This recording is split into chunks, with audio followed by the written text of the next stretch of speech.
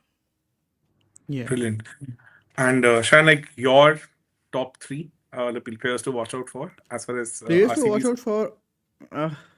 I think Georgia Wall definitely. I think an attacking batter like her opening the innings with Smriti will be very interesting to watch the sort of dynamics that form between those two players, right? I actually went for the Lucknow. There was this game, I think, between UPW and Lucknow in Lucknow last year, and Georgia Wall scored 99 not out in that. So I've seen him play live as well. So I mean, that was a pretty solid innings in all honesty. And if she's going to play really well, that will be a very interesting player to watch out for. Lauren Bell on Indian pitches. She hasn't played a lot of T20 cricket in India, but she's obviously played in the ODI World Cup, and she was good. She was fine in the ODI World Cup. I wouldn't say she had a great Yes. run, but in terms of economy rates and everything, she was like all right, not a terrible season for her. And she can obviously swing the ball both ways, and she can bowl the wobble ball as well, I think, if I'm not wrong. Yes.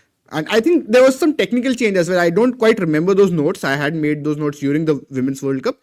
But I think she basically entirely changed her style of play from, she was, I think, bowling whatever direction of swing she was bowling in, she completely reversed that. So maybe you can tell that she is a player who thinks about the game and, knows how to adapt to different sort of situations. And of course, as Ronak also points out, Nadine de Klerk, I think that is a great pick. So I think these three players, more or less, yeah. And I think Nadine, I think, kind of raised her stakes after the World Cup. Also, Exactly. the kind of Yep. Yeah. finishes she gave. And still, if you would like to add on to that, any player from your side to watch Yeah, out for? for me, the big one is probably Nadine de Klerk, right? The kind of depth she can add to the batting, and I don't think she has to bat that low down the order as she did for South Africa. Exactly. Number She's 8, I someone. guess. Yeah, I think number 8, number Like 9 Klusner. sometimes. She was Yeah, doing a almost like Klusner for them. She's someone who can have a massive impact on the game Yeah. with the bat, and as a bowler as well, right? You've seen her being that kind of. She may not look like the most, economical bowler, but is Yeah. someone who can pick up wickets and strike at different phases of the game. And I think another one is Richa Ghosh, right? Richa Ghosh. I mean, I Yes. don't know. I might be biased because I pick her in every kind of conversation we have, whether it's India or RCB. But you look around the world, how many wicket-keeper batters can do what she does? Yeah. Yes, exactly. And with Elisa Healy not even there in this WPL, so I think she now almost tops that chart also. So Yeah. totally agree on that front. So moving on to our next team, like already been to the finals 3 times and not been able to lift the title yet. And it's been like as if they just know that they how to reach the finals, but not been able to cross the line. And this time around, we know that Meg Lennon has already gone to UP Warriors, so she'll be captaining there, and we will be having a new captain now, Jemimia Yeah. Rodriguez this time around. So a lot of changes from their perspective also. So it's still like your take on Yeah. their overall history. So how they've been doing it for the last 3 years, reaching finals every time.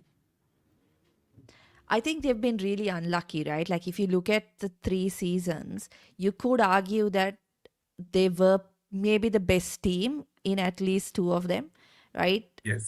Until they got to the final, and but see, that's the thing about big tournaments, right? Whether it's a World Cup or the WPL, it's not necessarily about finding the best team and crowning them. It's about who can perform when the stakes are the highest, right?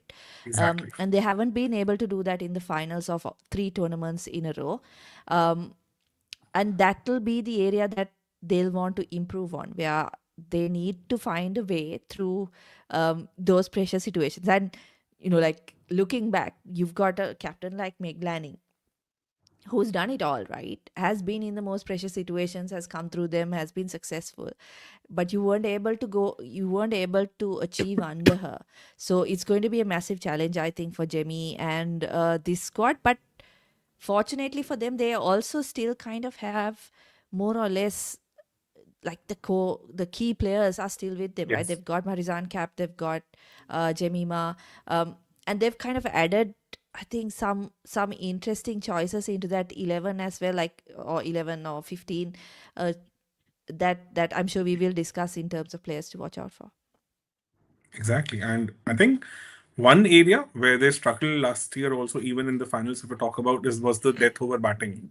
So if we look at the stats as compared to the other teams also, they are at 0.82 in comparison to 1, if we say the average. So they've done pretty badly in that aspect. So like Shan, your take on this, like any overall strategy, tactical changes they would be making this season to maybe fill this gap? Because we saw in the finals also, after a blazing start, they just fell off. Yeah. I mean, the WPL honestly feels like a cruel joke on them, right? I mean, making 3 finals and not winning it a single time, and also losing close finals. Like the last time they lost, I think they lost by 8 runs. Even the first final, I remember it being fairly close-ish. I don't think it was like a Close, yeah. absolute dead rubber. Yeah, and the second game was where they were dominating RCB for like the first 6 overs of the inning, and then RCB spinners Yes. took over and completely destroyed them. And even that game ended up going to like the last over. It was not like a very straightforward chase for RCB. So I just feel like that has been a bit unlucky for them at times. They've also had moments where they've not really stepped up in those crucial situations. But yeah, apart from that, in terms of strategy, you talk about their death overs being a bit of a weakness. Uh, I think so. So this time they have Chanel Henry, right? I think that is really going to be a game changer, right?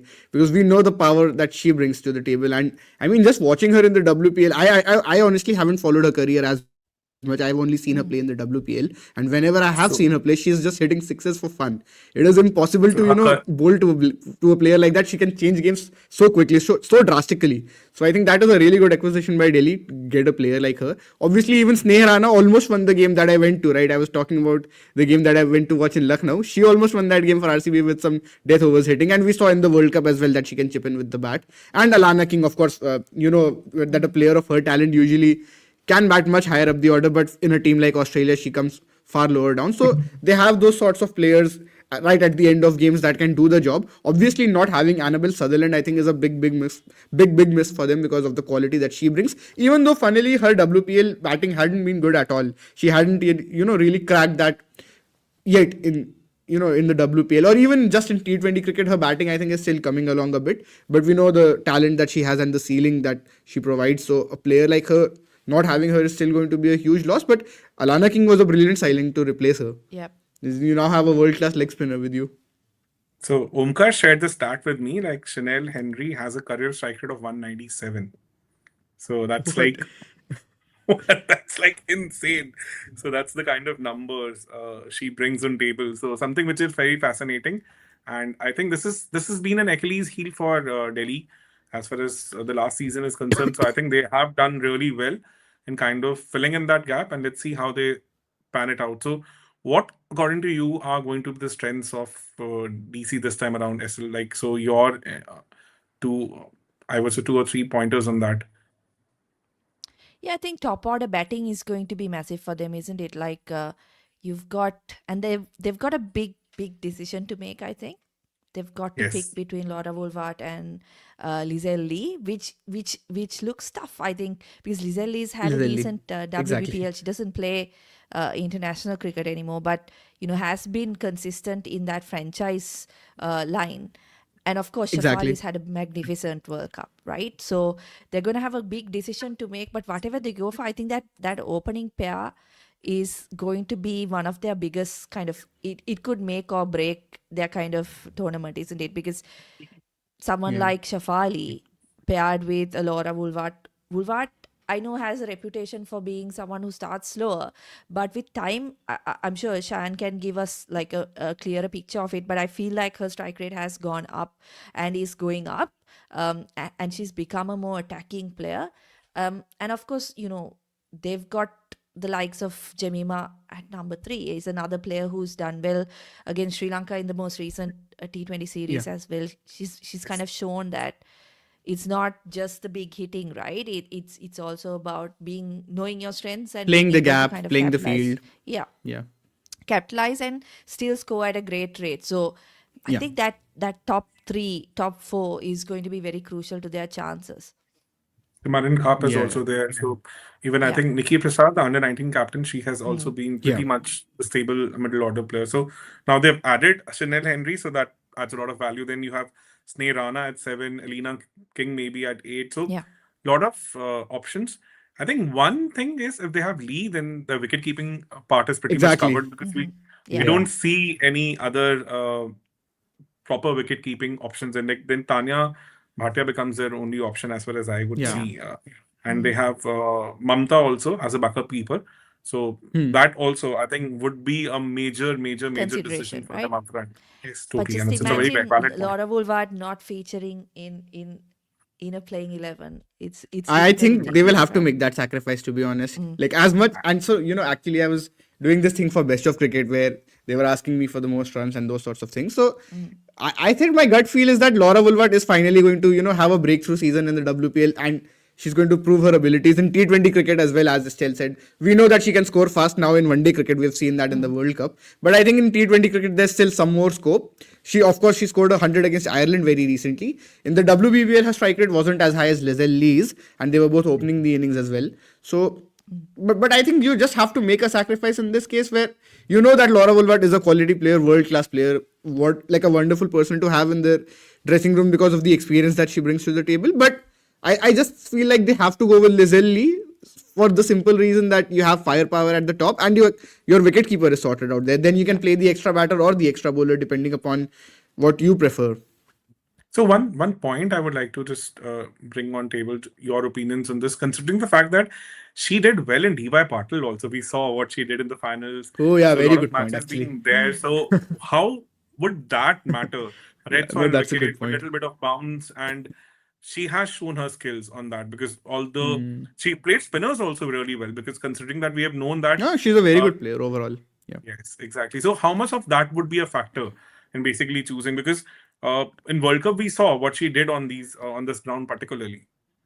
Yeah. So I actually didn't complete my last point that I was making. That I said that Yeah, yeah. I actually felt that Laura Woolward was going to score the most runs, but I don't know if that will be true if they play with Lizelle Lee, right? So I just picked Meg Lanning ultimately because that's a safe pick. But the point being that this is going to be a very difficult decision for them to make. And the point that Yeah. you bring about the DY Patil is very valid.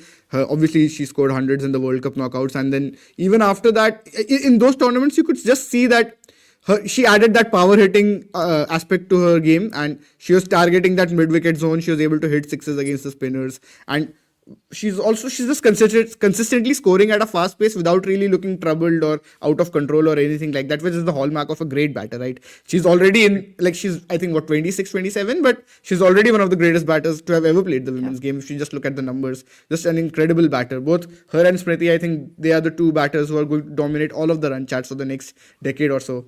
So Yes. so my point is, can they find a way to play both of them? But then they're going to have to compromise on the bowling. They can't. Bowling, They yes. can only go with one of Chanel Henry or Alana King, which will be a bit of a concern.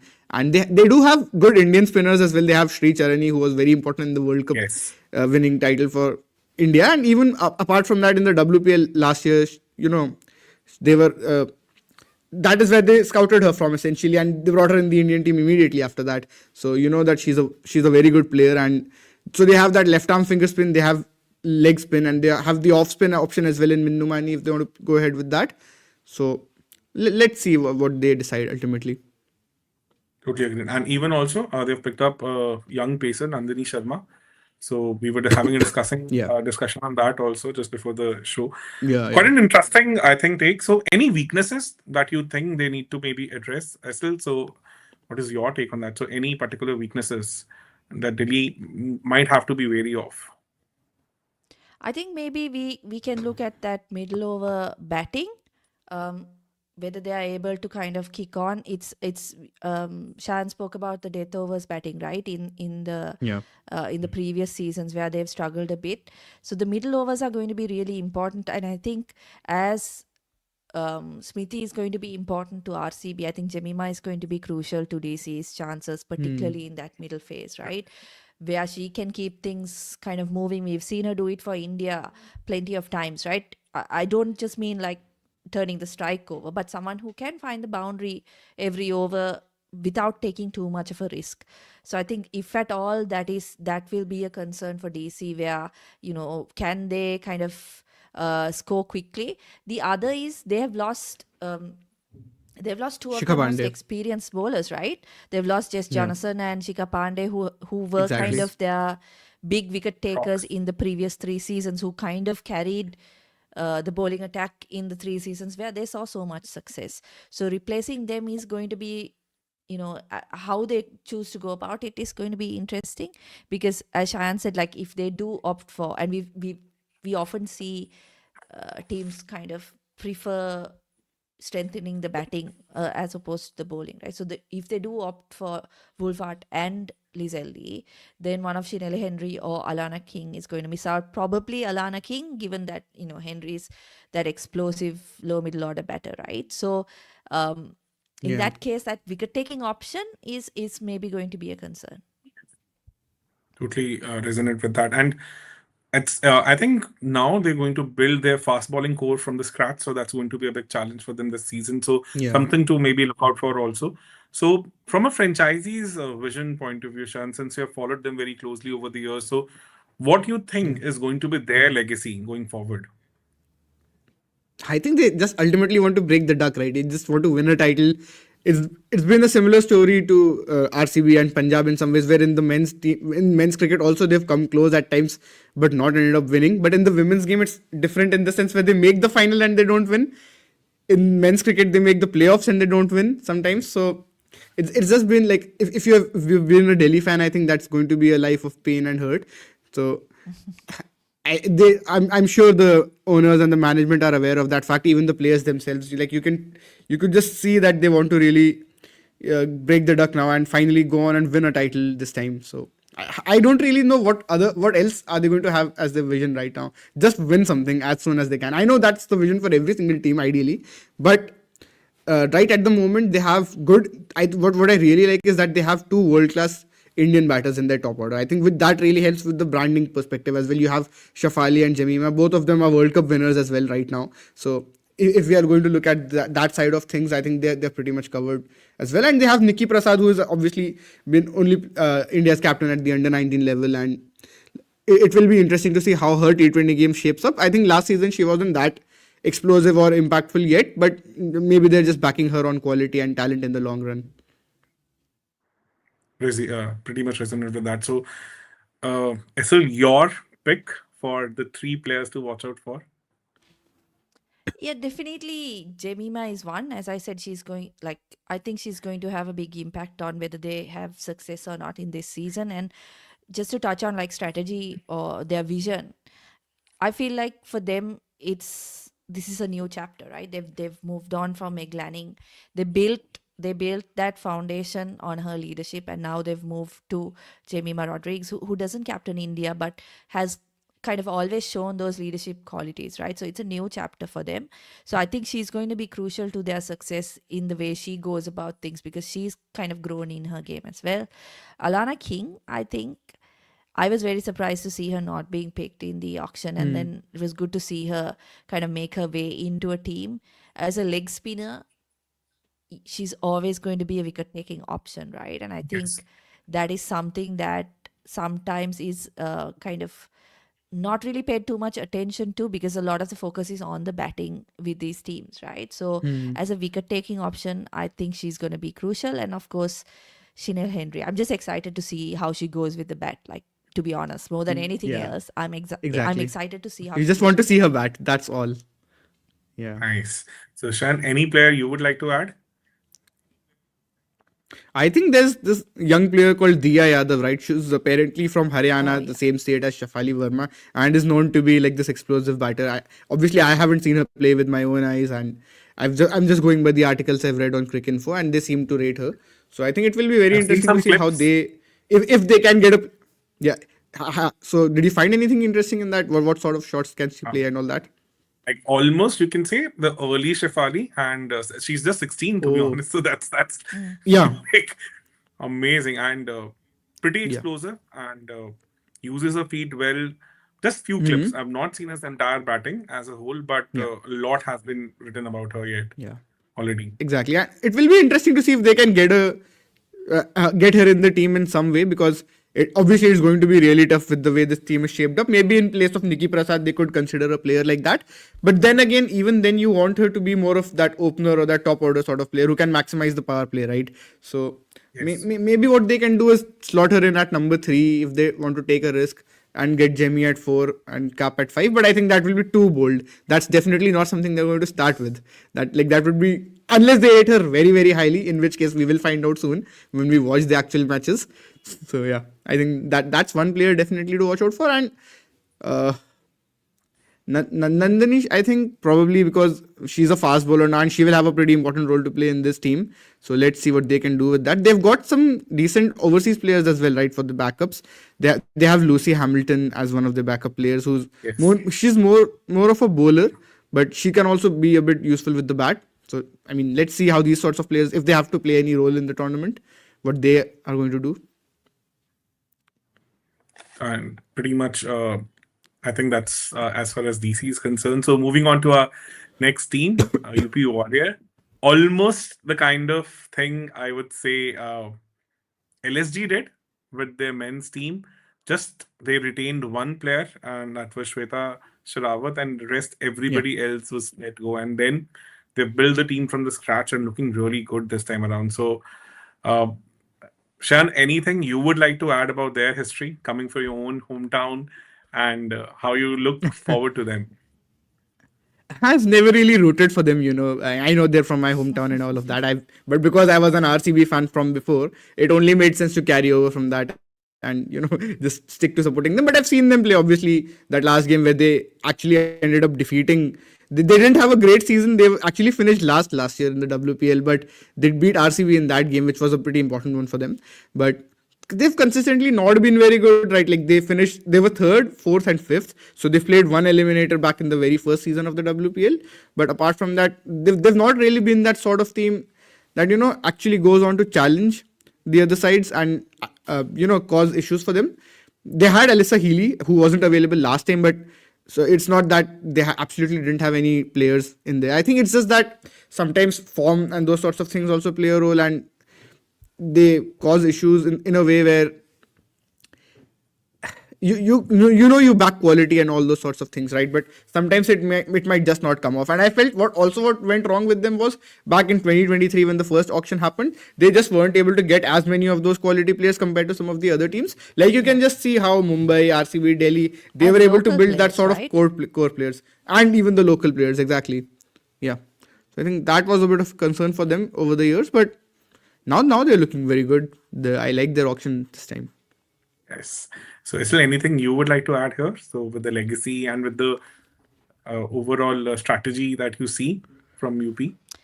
Yeah, I mean, they, as Shayan mentioned, they had like three poor seasons, right? Like even the season where they finished third, I think the other teams were really, it's just that they were much Yeah. worse. Like Gujarat was much worse, right? Yes. And the auction strategy was not that great in those first three seasons, where they had power. They had Grace Harris, they had Kiran Grace Harris. Navgire, they had Navgire, exactly. Alyssa Healy, they had Sophie Eccleston. So they had some big names Hmm. internationally, but they didn't have the local players to kind of back that up. Just going back to something that Chan mentioned for DC, right? When you've got two proper like quality Indian players in your top five, that automatically Exactly. gives you kind of an advantage going into just picking your 11, because you can focus on the bowling side of things, right? So for UP this time, like DC, it's a new chapter. They've basically built from scratch. But having said that, they retain only Sweta, but they did bring back four of the other players who they had, right? I Yes. think Yeah. Eccleston is one, Deepti Deepti. Sharma, Kiran, Yes. and one more player, I think.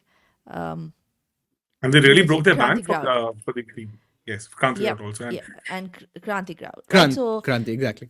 yeah, so they've kind of, and I think that's strategically, like you've got like Deepti Sharma has had a brilliant World Cup, Yeah. yes. and has been consistently one of the best utility players in the world. Sophie Eccleston, there's nothing to say about her caliber, right? As a bowler, best in Yeah. the world, consistently the best in the world. I know Deepthi might be ranked number one in the ODI or T20 format, but I think if you ask around, like, Sophie Eccleston has consistently Yeah. been the most difficult bowler Yes. to face, right, for most batters around the world. So, um, in terms of that, their strategy has been to rebuild, and I really like the option of going with, like, when you want that kind of thing, you go for someone who can lead you into that new era, right? And they picked Meg Lanning. I really like that pick, because a lot of people will look at it and say, okay, look, Meg Lanning hasn't played international cricket for this number of years. She's not had, I mean, she's had a good WBBL, but she's not had like a massive Yeah. impact. And she's maybe someone, because she hasn't played international cricket in the last couple of years, who has fallen behind in terms of, how the game has grown, right? But I think the value she adds as a leader is massive, and we saw that for DC as well, right? The way she led them, and you don't have to look at their results. You can, I think, listen to some of the interviews that players have given, someone like Shefali, how much she's spoken about the impact Meg Lanning has had on her career and how she goes about things. So I really like that in terms of strategy, because I feel like they're trying to build a team. They're trying to get to a place where, they are really competitive year on year. And a key part of that is the leadership. Abhishek Nair obviously has Yes, had success exactly. on the men's side of things, and then you bring in the most successful women's captain, right? So, yeah. One thing I would like Yeah. to ask here, because considering that it might be a strategy from DC to let go her because she was not that keen to captain because of all the stuff that's been going on the personal front for her. So she was more keen to come on as a batter. But now we see her leading UP Warrior. So how much of that would now be kind of, I would say, impacting DC? Because I'm just assuming that might be one of the reasons why they didn't back him that much because back her that much because earlier there were certain reports that she might not be up for the captaincy role again. So she wants to basically ease her into a WPL as a pure batter. So do you think so? That's now changed for her now, considering that she's going to be the captain of UP Warrior, or uh, it's just maybe I'm just thinking too much into the things. I think first of all, I don't think she would have agreed to it if she didn't want to captain, right? But and I suspect they would probably have had discussions with her before, actually, or kind of found out before actually bidding for her whether she Hmm. still would be interested in that kind of role. It's different, I would say, for UP versus DC, in that now DC is in a spot where they've reached the final 3 times and the only success is now to win the title, right?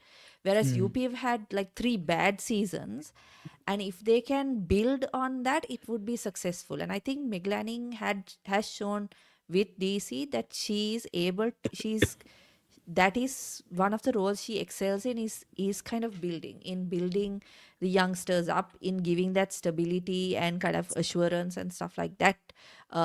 So I suppose in that way, if you really look into it, this is a more suitable kind of team for her to be in and lead than maybe a DC.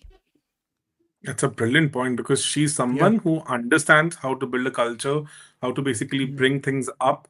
So that augurs well for UP as far as their future is concerned. Quite a brilliant point again. So, Yeah. uh, Shan, your uh, like pointers about their strengths, where you see them doing well this season, because there were certain areas of concern. Their middle order batting was really bad that last time around. They were Yeah. 0.74 as compared to 1, the data that we have. Exactly. So now with I would Yeah. say a new Deepti Sharma with the kind of success she's had in the international setup, Yeah. how much would that change this season? Yeah, I think first of all, they have to sort of, work out the combination that they have to go ahead with, because obviously Lanning is going to open the innings. And if they go ahead with Lanning and Litchfield to open the innings, then they'll have Navgire at 3. And then you have Hurleen at 4, which I don't think is ideal. Then that's a lot of batters in the top 4. What they can simply do is, I think, as Cricinfo also had in their expected playing 11s, they just put Litchfield at number 4 because she's a brilliant player of spin. You know that she can play the field. She has those sweeps And and those also, reverse like, I sweeps and think whatnot. Reverse pulls even. Yeah. his Sorry? WBBL strike rate was 115, if I remember correctly, Litchfield as well. So, like, the kind of success she has had at the international level somehow hasn't transformed that much in WBBL because this season her strike rate I was think 115. so. I think even So, in the WPL, Litchfield hasn't yet been able to prove herself, and I think the thing with this is we don't always want to judge younger batters on their raw numbers, because we know that the talent they have at any point, they can have that one season where they explode, and then from that point onwards they're more consistent in the way that they play. And obviously the main thing with Litchfield is that she's a brilliant player of spin and she has good experience of playing in Indian conditions. So if they use a player like her in the middle overs, that should solve some of UP's issues from the last season. And with Navgire, we know that she is a fire power player. She's going to maximize the power play and hit as many boundaries as possible. So with a player like Lanning, who's a world class anchor, obviously, I know some of her seasons weren't as good in recent times in franchise cricket, but in the recent WBBL, she has been in very very good form. And now with Lanning opening the innings with Navgire, it could be like a Lanning and Shafali sort of a partnership for UPW in some ways. And then with one down, I think you have a player like Pratika or Harleen that you can back. you Yes. can't have too many anchors, because then what happens is if two of them get stuck, then the scoring rate really, really dries up. And we've seen that with India in the World Cup, right? That's what was happening with them when Harleen was batting at number 3. That's why a lot of us kept saying that we wanted Jemmy at number 3, because then what happens is that even if Pratika takes her time and builds a long innings, this constant strike rotation and going for the longer haul, what that basically does is that the run rate is not stalled at any given point. So they have to try and avoid that here as well, because they have Lanning and one of Harleen or Pratika, who I think should bat at number 3, one of those two. So that is one part of it. Obviously, Harleen is a very good fielder as well, so that will be interesting to see who they go ahead with ultimately between those two. Harleen has more T20 experience than Pratika, so they might just go ahead with her as that number 3 option. And they even have Shweta Sehrawat, right? That was their only retention, but we don't really know where she's going to slot in this team, right? But I think that's fine. That's not really much of a concern. And then someone like Deepthi at number 5, and then they'll need Doughton to step up at number 6 in that back end of the innings and sort of that over 12s, over 13 onwards period where. And I know some people have brought up in the comments that her recent form hasn't been great. I haven't been able to have a look at that, but I think just based on her WPL numbers, that's a good acquisition, because she's a 6 hitter sort of player and can do the job in that particular phase, where the second half of the middle overs and then the back end of the innings. So playing with Litchfield, I think that will be very interesting for them. So that should improve their middle overs quite a bit. Also covers up for the wicket keeping slot also, I guess. So they get more Yeah, flexibility sorry. with Litchfield. With Litchfield, I Is think they can Litchfield also going to wicket? Yeah, some people are saying in the comments that Litchfield is probably going to keep wickets. That is an interesting one. I'm not so sure about whether that will happen. If that happens, I think that's a great one. But they have this player called Shipra, I think, who Cricinfo also had as their number 7, who's done well at the domestic level. So let's see whether they back her or they go with Litchfield as the wicketkeeper and go in with another batter or another bowler. So quite interesting. And now they have Shikha also in Yeah. their setup. So that brings a exactly, lot of that's a brilliant experience. pick. Yeah. Yes. So any weaknesses still that you think they need to look out for? They need to maybe cover up for that? It looks, No, looks I a very think solid squad. it does look a Yeah. really well-rounded squad, I think, on paper, and it's also difficult to kind of look at weaknesses in that it's basically a new look team, right? Yeah. It's not anything like we saw in the previous 3 seasons. So I think in terms of weaknesses or what could potentially be a weakness is something that Shayan named, in that if they do end up with like Meg Lanning and maybe a Harleen in the middle Yeah. in that 6 overs 7 to to 11 12 over phase. stage, yeah, Exactly. that phase, Exactly. that might be a concern for them. Lanning has had a good run in the WBPL, so she might be scoring at a bigger faster rate in this WPL, but she has, although been successful in terms of the run charts, hasn't been scoring quickly, right? Or as quickly as maybe like a Lizelle Lee or players of that kind of power and caliber. So that would be a concern, I think. But otherwise, if you look at it, like, seriously, like, they've got great left arm spinner, a great off spinner. They've got the most successful pace bowler in the WPL or Indian pace bowler in the WPL in Shikha Pandey. So the bowling pretty much also is covered. I think that area will be the one of concern. So selection might be actually their biggest kind of worry, the combinations they go for. Yeah. Yes, because they have so many amazing players sitting on the bench also, like one of the best bench strength in the tournament as far as team is concerned. So that's also Rohit because Trayan. if you have so many people and certain times Yeah. you have to be very careful about your selections also. Valid point, I would say. So Shan, again, coming back to the vision the franchisee would be having. So I think we've given some snippets of it already in our discussion. So Yeah. anything you would like to highlight further? Because one point is already there that they want to build a legacy. They have not been Yeah. that consistent in last 3 seasons. So I think definitely, first of all, uh, every team wants to win, but you want to become consistent. You want to be on the path to win, right? Like, winning is not just a process where you turn up on a given day and be like, okay, we are going to win this season. Sports can work that way. It's very random in that sense, but ideally what happens is you plan and then things come off for you and sort of what we've seen with RCB in the men's team in some ways, where from 2020 they got in Mike Hessen, and slowly we saw that they were making the playoffs more regularly, and then they got Andy Flower and so on and so forth. And we've even seen a similar story with Punjab in the men's team, right? This year, last season, they didn't win the IPL, but they came very close, and we saw that with Ricky Ponting coming on board. They had a much different strategy and a lot more role clarity, not like the Punjab of old at all. So that is the sort of legacy that I feel UPW would be looking to build. And obviously now that they have a brilliant captain coach duo in Meg Lanning and Abhishek Nair, right? Like that's as good as it gets, and with the sort of players that they've filled in every single role, and they have experienced players as well on their team, right? It's not that they just have young players. I mean, if we just count once, they have Lanning, and they have Deepthi, and they have Eccleston, and they have Shikha Pandey. So that's 4 players who are like pretty experienced when we talk about international cricket, and just playing this franchise circuit as well for a long period of time. And there's lots of young players who have done well in the World Cup very recently. Obviously, Litchfield, Kranti God, all these sorts of players.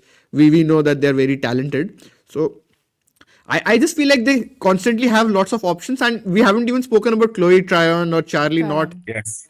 That is the level of impact that they have. So even if Deandra Doughton is not in form, they could just consider getting in someone like Chloe Tryon in that lower order role, right? That gives them an option with the spin bowling as well. And the kind of World Cup she had. So I think she must be really itching to get into the playing 11 and make an impact Exactly. this WPL. So SL, your pick for the top 3 players to watch out for as far as UP is concerned? Well, I think I have to. I mean, I've named the captain, I think, every time that you've asked me that question. I think, again, I have to say Lanning will be someone who is definitely one that I want to see, because in the past 3 seasons, or at least in the last season, although she was getting the runs, she was not maybe getting them at a rate that she would be satisfied with. I mean, we know Meg Lanning to be, perhaps or arguably the best batter produced, right? But she wasn't kind of living up to those numbers or that reputation in the previous seasons. But she's had a good WPL, and although she's not been in the international cricket fray, that will give her a lot of confidence because it's just been completed, right? And of course, Yes. as a captain, always good to watch, and that impact is kind of the impact she has on other players is very visible. So she's definitely one I would like to see, and the others have to be, I mean, I'm going to name the regulars, right? It has to be Sophie Eccleston, Deepthi Sharma's had a brilliant World Cup, right? Basically, the star of that tournament for India in what was a very good tournament for a lot of their players. And Sophie Eccleston, who didn't have a great World Cup, and will want to kind of prove herself or do better in this tournament. And she's, I think, if I look back at the 3 seasons, she's someone who's had a lot of frustration with the way how things have gone with UP. They've not been able to really deliver on their promise and the type of players they've had in their lineup, right? So finally she's got a team. I think you can't ask for better than the squad that they've assembled, right? It's a very, very good squad on paper. So those 3, I would say, are going to have the biggest impact on UP's success. Brilliant. And Shayan, anybody you would like to add? Yeah, I think as Sumit also points out in the comments, Asha Sobhana is a great pick, right? Having a leg spinner of her quality who basically won RCB that title in 2024 with a lot of other spinners. And again, in this attack as well, she will have the left arm finger spin of Sophie Eccleston and the right arm of spin of Deepthi Sharma, right? So that is 3 bases absolutely covered. You can get 12 overs just out of those 3 bowlers on a regular basis. So I think even if, let's say, we account for form and those sorts of things, even if they can get 10 overs consistently out of those 3 bowlers, that will be really, really incredible for them. And I think if are there any interesting uncapped players? I think Pratika Rawal, I would say, obviously not an uncapped player, but Pratika Rawal in T20s is something that I would be willing to watch, because we know that she's that sort of player who's absolutely classical batter, ODI, perfectly suited for ODI cricket. Whether she will be able to adapt to the tempo of T20 cricket will be very interesting to see. I don't think that she cannot do it. She definitely has the ability to be able to do it, because we've seen in the World Cup that she can play those innings. She doesn't play those fast innings very often, but she has those shots available to her where if she sets her mind to it, maybe she'll be able to adapt. And the other young player that Sumit also brings up again is Jeet Risha, who's one of India's most important players in that under-19 World Cup winning title, right? The 19 World Cup. And she can bowl a bit of leg spin, as Yeah, can bowl a bit of leg spin as well, opening batter. I think definitely that is another player to watch out for. Let's see how they'll be able to use her if they will. What if they just put her at number three? That might also be something they can consider. Amazing. Yep. Yeah, Yes. So that's the beauty of UP's team this time around. They have so many options, so many combinations. yeah. So we can see some amazing things. And that's why I think they need somebody like McLaren at the helm of things, somebody who understands and can handle so much of talent gracefully. Because otherwise, we know that having too many options can also spoil things certain times. So I think, look, moving on to our last team, GG. So what is your take on it, as far as their legacy is concerned? I think before this season, maybe you could have compared them with the UP Warriors in terms of like the squads they've been able to assemble. They've got a few in the past, few big international names, but really haven't been able to build on that in terms of local players, right? And I think unfortunately, unlike UP, they have not been able to kind of assemble a squad that looks like it will be threatening the title this time around as well. Um, I think they need to change their uniforms first, the colors. That will go a long way in making them a better team because that orange, anyway. Yeah, so it's going to be tough for them, I think. Just looking at their past, right? I mean, Beth Mooney and Ash Gardner, two of the best players in the world. And they've had Yes. them continuously, but they have not been able to build around them and get a proper team going. And that's going to be a concern this season as well. And I think Ash Gardner was injured also last season, if I remember correctly, for some Mm. part of the tournament. So even that was a concern. And we have an update on another injury as far as GG is concerned. Yeah. So Yastika Bhatia has been ruled out of WPL. And as per as Mm. the BCCI directive, they cannot even have a replacement. So Oh, how would that impact their balance now? Since when we were discussing the teams in the morning, Shayan, so we had her at number I three had since yeah. Mumbai Yeah. Mumbai had already released her. So how would that impact now as far as their overall squad is concerned?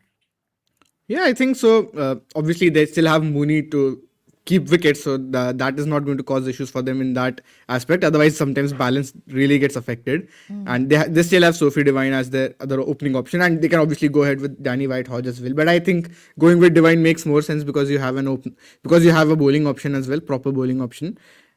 What they can do is there's this player called Anushka Sharma who's been a really good middle order player, and she's apparently a six hitter, and she's also come from Madhya Pradesh, which is a place where a lot of women's cricketers and even men's cricketers are coming in recent times and really performing well, specifically in the shorter formats, T20 cricket and white ball cricket in general. So I think that they might be tempted to go ahead and play her in the middle order maybe, and what will happen then is Ash Gardner will be a lot more important with the bat, and even Georgia Wareham. And Yes. while they are definitely talented players, you don't want so much workload on those players because they're going to be very important with the ball as well. You just want those sorts of players to be able to bat freely and have a higher impact on the game. So yeah, I just don't think that their middle order looks very satisfying in that regard, right? Because if you look at the last season, I think the only area where they did well was the middle order batting. So their Exactly. power play batting was like 0.68 on the scale of Exactly. 1 if you compare with other Hmm. teams. And even in death also they struggled a little bit. So power play they were Hmm. above par. So now this Yeah. season Middle with a lot overs they of were above such, par. Sorry. yes, so in the middle office, yes, they were above Yeah. par. So that complexion might change this round, and they have a youngster also, and Bharti Fulmani, who Exactly. had a strike rate of 150. So how Yeah. would you think would be like they would be actually looking for this season? So what can be their strengths as far as the season is concerned? I think their opening is obviously still pretty much of a strength, relatively at least, because what you have is two experienced players who can play the situation and can also bat fast. Beth Mooney, I think, has been in good form in the WBBL, and Sophie Devine, we know she's like a six hitter. But even then, Sophie Devine is like right at the end of her career. She's basically retired Yeah. from international cricket, and I haven't actually looked at her numbers in the WBBL of late, but she will obviously be very important, and they have Danny White Hodge as well. They can't go with both White Hodge and Divine because then what will happen is Mm. they will have to compromise on the bowling, and I really don't Yes. think they should be able to do that. And Gardner will play. She's the captain, right? So Wareham can't miss out in this team. The way this team is Yeah. constructed, Wareham has to play, because then you have that off spinner in Gardner, leg spinner in Wareham, and that left arm finger spinner in Conver, right? So I think that is something which, that is the trend that I was telling Deepak in the group as well, right?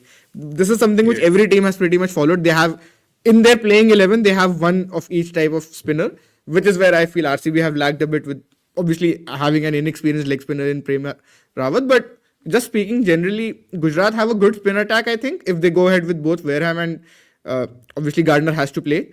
So their spin attack looks pretty good. And when we talk about their pacers, they've got Renuka, who's not had the best of time in the WPL, but we know she's a very talented bowler, and if she gets that movement early on, she can just destroy teams in the power play. The problem is she's very sporadic in that sense, a bit like Siraj in some ways. I would compare her with in the men's game, where she's the rhythm bowler. The day she is on, she's absolutely going to destroy you. But when she's not, she can go for plenty of runs as well. So, and as an RCB, as someone who's followed RCB quite closely in the last 3 seasons, I've seen that firsthand. So, I just feel like apart from that, uh, they also have Tita Sadhu, right? So if she's going to Yes. play, she has done pretty well for Delhi, I think, in the WPL, but that's still a bit of inexperience. And the other pace bowling option that they can have is obviously Sophie Devine, who can come in and give a few overs based on the So what about situation, based on what what they about need. Kashvi Gautam? Because whenever she plays in WPL, she becomes the talk of the town, but some Yeah, never of course. been able Kashvi to. is going to. Yeah, it actually slipped my mind, but Kashvi Gautam is very, very important for them. And she can actually bat a bit as well, I think, at number 8. She can give them Yeah. some Yeah. crucial lower order Yes. hitting type. So she's obviously been a very good player in the WPL. And so Kashvi Gautam and Renuka can start off their innings and they can bowl in the power play.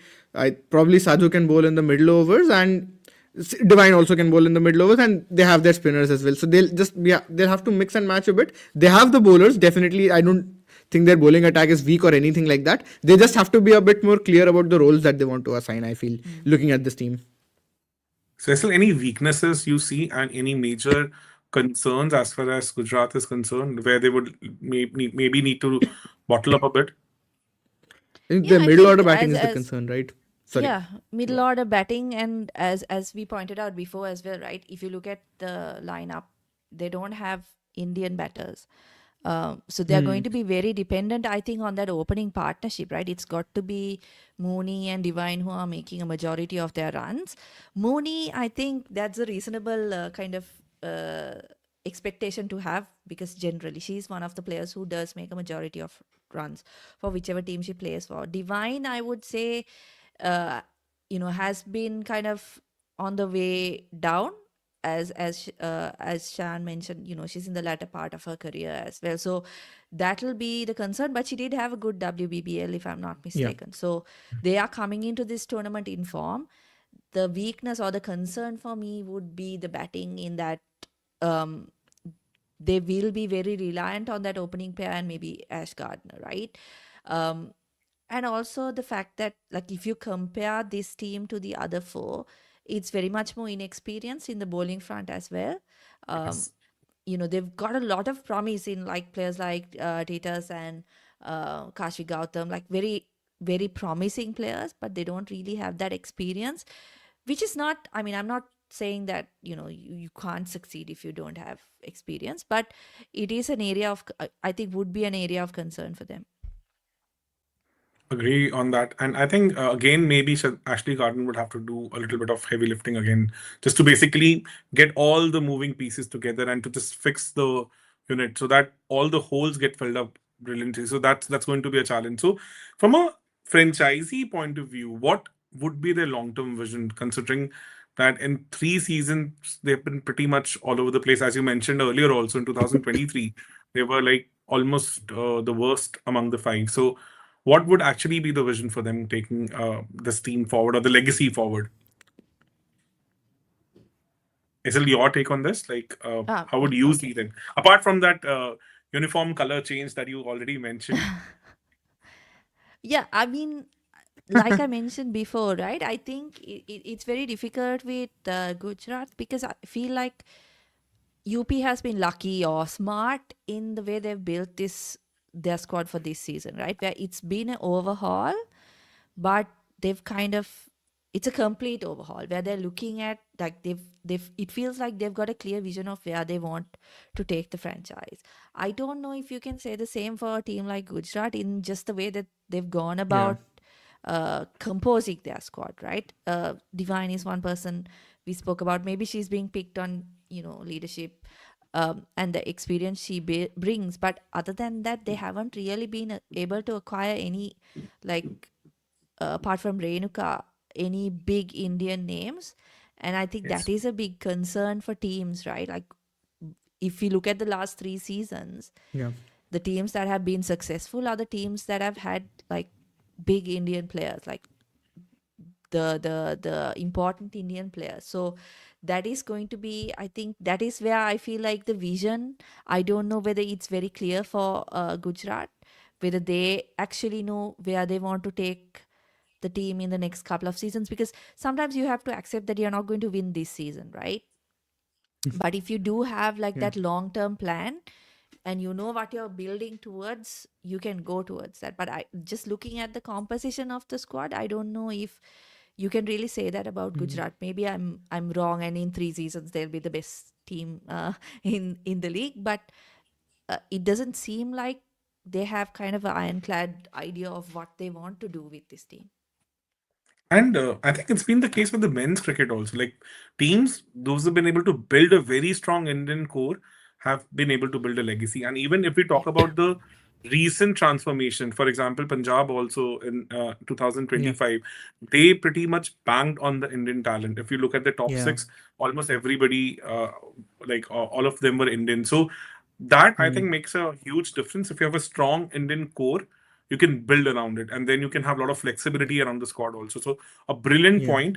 And three players, Shan, from your side, to watch out for as far as Gujarat is concerned. I think Wareham definitely. I mean, as someone who's followed RCB, her bowling and even her batting was very. I think it's a bit disappointing to not see her in RCB colors anymore in some ways, if I have to say it like that. But she's obviously a very good player, and as a fellow leg spinner, I want to see her dominate. I've said the exact same thing for Alana King. Now I'm just backing leg spinners here. I'm just like leg spinners should rule this league. Forget about everybody else. But yeah, I think Georgia Wareham definitely is one player to look out for. Apart from that, Full Bharati Fulmali, she was really good back in the lower order in that number 6, number 7 sort of role last season. It will be interesting to see whether they want to push her higher up the order and give her more opportunities with, and probably have Anushka also in the middle order, or whether they are going, or you know what else they can do is they can have her in that lower order and just back Gardner and Wareham to do more of the work through the middle overs with the bat. Obviously, they have Kanika Ahuja as well, who has. It just seems like they've picked up a lot of players who've played for RCB before. Kashvi, sorry, not Kashvi, Renuka, Kanika Ahuja, and Wareham. So that thing is there. But yeah, I would say Wareham is one of those players. Then I would say Bharati Fulmali, and then probably Kashvi Gautam. Yeah, I would want to see how her bowling develops and whether she can be in contention for the Indian team as well. Exactly. And it's still anybody you would like to add? Yeah, one name that we haven't mentioned at all is Kim Garth. I don't know whether she Yeah, will Yes. feature in Again, the coming from 11. that's RCB. the thing. Yeah, Yeah, RCB, good point. right? Um, I don't know if she'll feature in the 11 just because, they've got a lot of, again, found themselves in a Exactly, position where they have to fit in players because players. they Lot of lack fun. that Yeah, Indian talent, right? Or that Indian quality. So I don't know if she will feature, but if she does, she can be a massively important player for Gujarat. And she's shown, I think, time and again, someone who flies under the radar but has an impact game after game for Australia, right? So I Hmm. think if she does get that game time, she could be a very influential player for Gujarat. Quite a, I think, valid point also. And I think that's it as far as the teams are concerned. We'll just quickly go through certain questions. So, one by one, I think requesting Omkar to also give me an idea of how many questions are there, and so that we can also wind it up quickly because at 4:30 we're planning to go live with our Hindi version of it. Yeah. So, first question, Andy says, "How will wickets play in Sri Lanka in T20 World Cup?" So, if they are slower and low scoring, aren't Pakistan and Sri Lanka bigger contenders than currently expected? So I think the men's cricket is here to rule as far as the section on the women cricket is concerned. So maybe we can take it this up quickly and then can move on to the next question, more related to the women's cricket. So Isel, if you would Yeah, I like to think add. I'll take that question. So we don't really know how the wickets will play. Currently, there's a series ongoing between Sri Lanka and Pakistan, and in Dabullah, where the pitches have been a bit slow or tacky, but there aren't going to be games in Dabullah. So I would expect them to be fast, high scoring tracks in at the SSC, Pallakele, and R. Premadasa. In terms of Sri Lanka and Pakistan being contenders, as someone who follows Sri Lanka cricket, I'm going to say this now. I don't think they will be major contenders at all. Pakistan, on the other hand, I think has some promise, but it's. I don't think we have to look beyond some of the main teams like India, Australia, going to be the favorites going to this tournament. Agreed on this. So next question, we can take this up now. So Shamnar has this question. Do you think people gravitate more towards men's cricket simply because the game looks and feels different, and that difference makes it more immediately appealing for some fans? Sorry, didn't mean to sound sexist. So like SL, if you would like to take this up, because I think what I have seen in my friend circle, the interest towards the women cricket has really gone up significantly because the aesthetics, the overall competition, everything is pretty much now, I would say, up there as far as the international men's cricket is concerned. So if your take on this, and then we can have a similar viewpoint from Shayan also. Yeah, I think it's all visibility, right? I mean, if I ask the two of you when you started following the women's game, I don't think it had anything to do with like the kind of how it looked, right? It's just that you started seeing more of it on TV, on social media. It became more The Exactly. accessible WPL. to you, right? Yeah. Yeah, it became more accessible to you. I think that's the main reason that a lot more people are gravitating towards women's cricket. I wouldn't say that more are gravitating towards men's cricket. I think it's just simply that men's cricket has been in our eye line for much longer. Like Oversaturating I mean, also, I would say. yeah, I would say even for me, I didn't start following women's cricket until maybe 2013, 15, 17, right? Where it became more common to see it on TV. Before that, it wasn't the case. And I was very much following primarily men's cricket or exclusively men's cricket. And I don't think that had much to do with how the game looked, but rather the fact that it was more accessible, right? Because I think a cricket fan generally, you would watch a under 17 game as well, right? You would watch a six-a-side tournament. You would watch the Hong Kong Sixers. If you generally, I'm saying generally, maybe No, not no. go into as analytical detail as we do for, Of course. but you would watch it because it's accessible to you, right? I think Yeah. it's more to do with that than anything else. And technically, also, some aspects are completely different. Very If you talk different. about Different. Exactly. so talk about swing bowling, it's more prevalent in women cricket. So technically, it's more challenging from that perspective. Yeah. So it might not be that pacey, but from skill point Yeah. of view, it demands a completely different ball game altogether. Plus, I think you get more side spin also because of the space of the ball. A lot of other aspects to it also. So, Shayan, 25-yard circle. So the yes, your runouts also take. come into the picture. So I Yes. feel like I have almost followed these two as sort of different sports in a way. I mean, I know they're both cricket, but there are massive technical differences in the way the women's game and the men's game shape up. And so for example, when I first started following it properly was 2023 when I started working with Jared essentially, and the WPL came into the picture. So we did this piece where we basically looked at the differences in the women's game and how the patterns are a lot different. Basically, what happened in the men's game at that point was teams would slow down after the power play in T20 cricket, right? But that wouldn't happen in the women's game. In the women's game, after the power play, batters would still keep scoring faster. And now with ODI cricket also, we've seen so many different sort of players, right? Like for example, just take Lindsay Smith, a player like her. Just watching her is so fascinating. I think if you just forget about men's and women's cricket and all those things for some time, just focus on the actual game.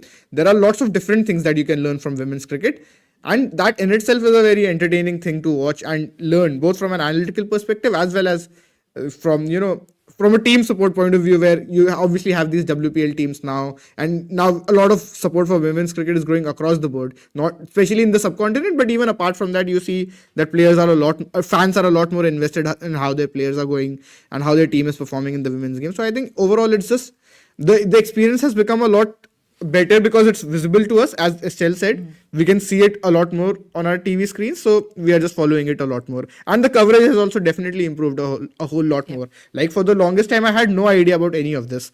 It's just that now we are seeing so many people. Obviously, all these publications that are doing the work. There are many people who are doing the ground reporting and actually going and Yep. talking to those players, those coaches.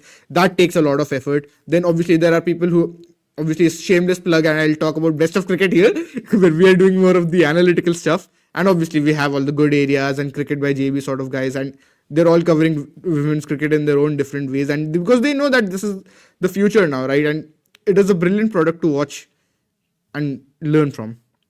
And for me, that pivotal moment was that Harmanpreet's inning in 2017 Yeah, that just completely blew up my that mind. So to be exactly. honest, I rate it as the best Indian innings in a knockout match Okay, agree, of an completely ICC agree. tournament. So I Yeah, think Yuvraj's 30 ball 70 would be hmm. maybe the next on my list. So it's almost like they both Exactly. compete in my head for the best. And she just completely changed the whole perspective about women cricket with that innings. And that's why everybody was rooting for India in that finals also. And now I think with this 2025, that final win will be a pivotal moment as far as the Yep. ground adoption of women cricket in India is concerned. And obviously, and I think that will impact global adoption also. So moving on to the next question.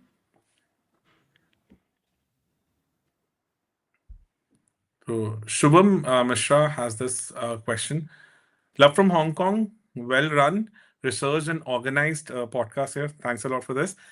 Is there a fun off or the start of a regular women cricket WPL podcast? So I think Shayan and Isil can answer this.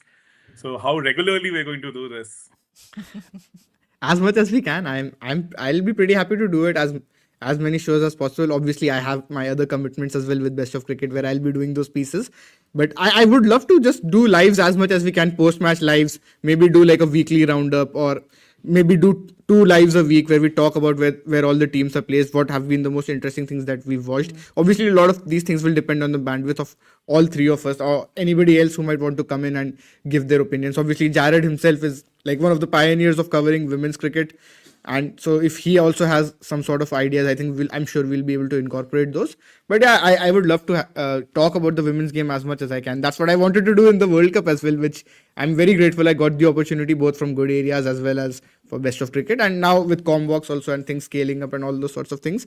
I think I just feel like now we are going to have 6 months of like brain rot T20 cricket. We are going to see the WPL, and then we are going to see the men's T20 World Cup, the IPL, the women's T20 World Cup. So, and I don't mind it. Like, I'm here for it, guys. Let's just see how that pans out. Exactly. And Isil, what would be your take on this? Yeah, obviously, like Shan said, we'd be happy to come on as much as we can, right? It's about, I think, finding the bandwidth and availability of the other stakeholders. But otherwise, like, we'd love to make it a regular thing. Yeah. Yes. For me, like the reason why I pushed for this, why I kind of reached out to both of you also is like one of our members on my channel, Vinny Nanda, she kind of kept on messaging couple of times. So it kind of started capturing my imagination also. So as a creator, it's my responsibility to deep dive into women Hmm. cricket also because I've been watching it on the fringes, but never been able to gather courage to basically come up with a proper show around it. So for me, it's a completely new experience, and the interactions that I've had over the last couple of days to learn different things, to pick up different things from both of you as far as women cricket is concerned, and to kind of package it into a form of this podcast is one experience, I would say. And really, if possible, we'll definitely take this forward. Yeah. Not sure whether we can cover every match, but we'll definitely Mhm. try to cover majority of them. Yeah. So, if any other question is left, so I think we have another question. So, Blue Eagles, my OP or previous chat, men's sports was easily available. Once women games uh, being a dyslexic, I think this would be a biggest challenge for me to kind of pick up these words. So it will be ubiquitous, and everyone knows characters and narratives. People will Yeah. embrace it. So I think pretty much we have already discussed this point. So anything you would like to add on this, Isel? Maybe since that we've already mentioned the visibility has kind of changed the Yeah. perspective towards women cricket. Yeah, no, I agree with the comment, right? As I said before, it's not. I don't. It has very little to do with what we perceive as the quality of the game, but more that it's visible to us, right? It's accessible to us more than it has ever been before, and that means more people are able to see and more people are drawn to the sport as a whole. So, yeah, I completely agree with it, and I think people have already embraced it. And as you rightly mentioned, the fact that India have had success will also go a long way in kind of pushing women's cricket to a wider audience. Agreed. So I think we're almost done with our questions. So uh, pretty much, I think overwhelming experience with so much of data, so much of inputs, points. But I hope this really sets me right for future also. And also from Combox perspective, this is a kind of commitment from our side where we would be a more holistic as far as the cricket coverage is concerned. So the parting pointers from both of you. So Shan, so if you would like to add certain pointers. Yeah, I think I just want to follow the WPL and as much as I can and try to bring the best possible coverage on whatever platforms I get the chance to. I think these teams are a lot different also from the previous seasons, so it will be interesting to see the team dynamics with. Obviously stuff like how Lanning is going to now play against Delhi Capitals. That will be the sort of narrative that some people have already started talking about in a piece that I was reading. So that will be very interesting to see. And one thing I don't like as much as they're still playing it in only the two grounds in Navi Mumbai and Vadodara. Probably if they played a few games in Lucknow, I would like it as someone who's living here. But even apart from that, Delhi, obviously we know why Bangalore is not part of all of this because of what happened last year. But apart from that, even then, picking DY Patil is still a pretty good option because that is like the home of women's cricket in India, and we've consistently seen good crowds. And like now that is an iconic stadium as well because of India winning the World Cup. And I just hope we get to see good balanced pitches, good quality cricket all around. Obviously I would want to see higher scoring games as well because that's entertaining to watch, but you want to see players adapt and be able to tackle different sort of situations. You don't just want to see bowlers or batters dominate and make it a bit boring. Somewhere in the middle I think is a good mix, like maybe something like 2025 IPL. I wouldn't mind watching something like that because I think that had different elements to it which made it entertaining to watch. Agreed. And it's your 2 cents on this. Yeah, as Shayan said, I don't think I have as much a stake in who I support as he does. I know he's a No, very even big I am not very hardcore into this anymore. Like, of course, now I'd that be happy. RCB has won titles, he's kind of fulfilled. Um, I just want to see competitive season because what we've seen in the past is you've had kind of two stragglers not really competing with the top three teams. So I hope that by the time we get to the latter part of the tournament, is all five teams are kind of in the running still. Brilliant. I think one point that Shayan has already mentioned, if we can actually have home and away matches, like dedicated home Hmm. grounds, so that would be a major, major, major step forward because that will bring in a lot of, I would say, fan loyalty also and Exactly. legacy also. And that would, the kind of thing that has happened with IPL over the years. So a lot of Hmm. adaptation will happen on the ground, a lot of academies would come up. So maybe the scouting system would improve. So that will increase the overall engagement of the women cricket at the grassroots level also. So looking forward to that. Amazing inputs, amazing podcast. Love doing it and hope that I kind of take this forward in a better way and learn a lot more from this. So signing off for today. And in 10 minutes time, I think we'll be joining on our Combox Hindi channel along with First Empire to do the Hindi version of this. And it'll be a different one Yeah. because we'll be doing the team maps.